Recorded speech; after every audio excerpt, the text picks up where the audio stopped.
গরুর শরীরের অঙ্গ প্রত্যঙ্গ 3D অ্যানিমেশনের মাধ্যমে আপনাদেরকে সবগুলোই দেখাবো আজকে।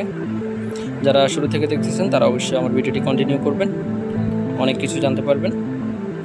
দেখুন, শুরুতে আমরা সকল অর্গানগুলো একসাথে করে একটা পূর্ণাঙ্গ গরুতে রূপান্তরিত করলাম। গরুর আপনার শুরুতে আপনার মুখ থেকে আস্তে আস্তে আমরা পুরো যে টেন্ডন যেগুলো আছে এগুলো দেখাবো আপনাদের। দেখুন, এখানে গরুর শরীরে কতগুলো টেন্ডন আছে।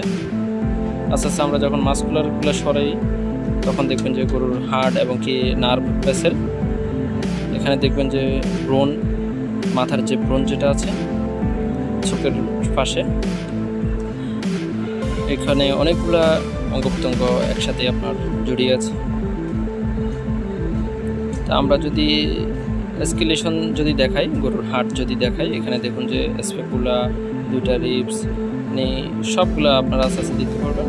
এটা হচ্ছে গরুর শরীরের যে গুরুত্বপূর্ণ অঙ্গ, যেটা লিভার, তারপরে হচ্ছে ওমেজাম, এটা হচ্ছে রুমেন, 4টে রুমেন, আর এগুলো হচ্ছে নার্ভ ভেসেল।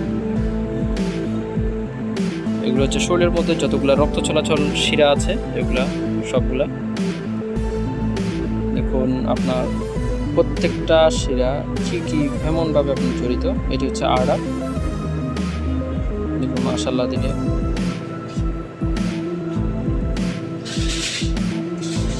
স্পেকুলা দেখুন, পূর্ণাঙ্গ সব আড়ার সহ গরুর রক্তনালী কীরকমভাবে আপনার জড়িয়ে থাকে।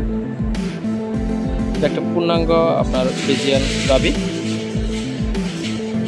এখানে রিব, তারপরে হচ্ছে কতগুলা ভাগে আপনার ডিভাইডেশন করা আছে। এটি হচ্ছে সেরিব্রাম, এটা হচ্ছে মস্তিষ্কের হাইপোথ্যালামাসের মধ্যে থাকে।